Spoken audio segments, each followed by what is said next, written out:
मोदी का फॉर्मूला 370 लाएगा अभूतपूर्व चुनावी तूफान, पीएम ने पदाधिकारियों को समझाई रिकॉर्ड जीत की रणनीति। नमस्कार, सुबह सवेरा न्यूज़ चैनल में आप सभी का स्वागत है। सुबह सवेरा न्यूज़ चैनल पे आप नए हैं तो लाइक और सब्सक्राइब करना नहीं भूलें। समाचार विस्तार से।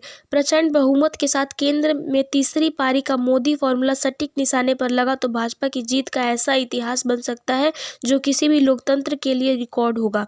देश भर में आए भाजपा प्रतिनिधियों के सामने प्रधानमंत्री मोदी ने 370 का नारा भी दिया और मंत्र भी।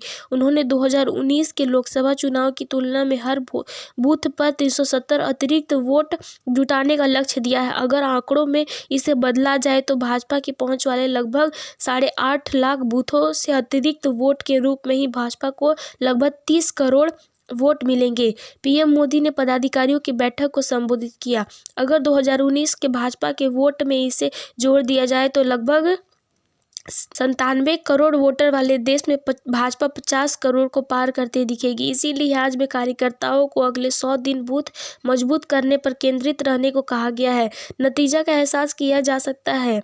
नई दिल्ली स्थित भारत मंडपम में लोकसभा चुनाव से पहले पार्टी के 2 दिवसीय राष्ट्रीय अधिवेशन के पहले दिन पीएम मोदी ने पदाधिकारियों की बैठक को संबोधित किया। पर प्रधानमंत्री ने कहा कि 370 सिर्फ आंकड़ा नहीं है बल्कि भावना है।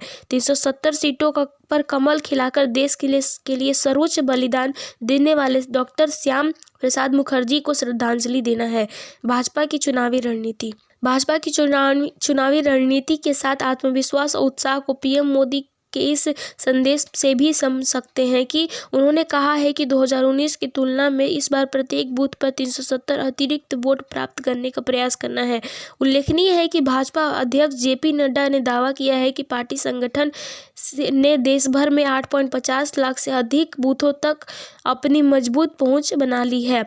ध्यान रहे कि 13 राज्यों के चुनावों में पड़ने वाले कुल वोट का 50% हासिल कर चुकी।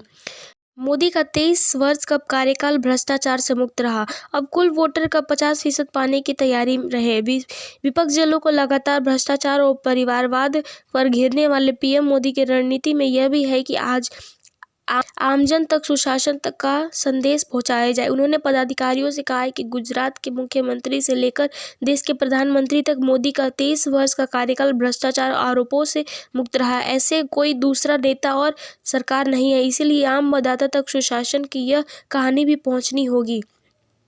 भाजपा सरकार की योजनाओं का लाभ। कई चुनाव परिणामों से यह परिलक्षित हो चुका है कि खास तौर युवा वर्ग और महिलाओं का विश्वास प्रधानमंत्री मोदी के प्रति काफी मजबूत हो रहा है। लिहाजा आगामी लोकसभा चुनाव में यह भी इस वर्ग पर पार्टी की नजर रहेगी। मोदी ने कहा है कि कार्यकर्ता अगले 100 दिनों के लिए कमर कस ले।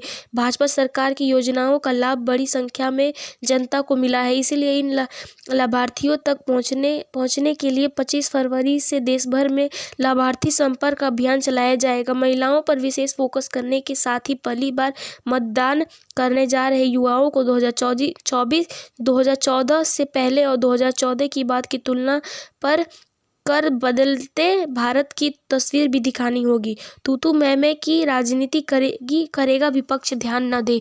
प्रधानमंत्री मोदी ने यह भी संकेत दे दिया है कि उन पर विश्वास के व्यक्तिगत हमले और बढ़ सकते हैं। पदाधिकारियों ने कहा है कि चुनाव में विपक्ष तू मैं की राजनीति का भी प्रयास करेगा, लेकिन इस पर ध्यान नहीं देना है। भाजपा का चुनाव अभियान विकास के आधार, गरीब कल्याण के लिए किए गए कार्य और देश को दुनिया और गौरवान्वित करने पर आधारित होगा। पीएम ने कार्यकर्ताओं को यह भी संदेश दिया है कि लोकसभा सीटों पर प्रत्याशी चयन की प्रक्रिया चलती रहेगी, लेकिन कार्यकर्ताओं को हर सीट पर कमल के फूल को प्रत्याशी मानकर चुनाव अभियान में जुटे रहना है। बैठक में भाजपा अध्यक्ष जेपी नड्डा, रक्षा मंत्री राजनाथ सिंह, गृह मंत्री अमित शाह, मुरली मनोहर जोशी सहित अन्य वरिष्ठ पदाधिकारी उपस्थित रहे। भानुपुर के भाजपा विधायक भानु प्रताप शाही ने भी भाजपा के राष्ट्रीय अधिवेशन में भाग लिया। विधायक भानु प्रताप शाही ने अधिवेशन में लोकसभा के झारखंड के 14 सीटों पर जीत सके, ताकि देश में तीसरी बार नरेंद्र मोदी के नेतृत्व में विकसित देश को आगे बढ़ाने के लिए सरकार का गठन हो सके। इसी संकल्प के साथ सम्मेलन में पहुंचे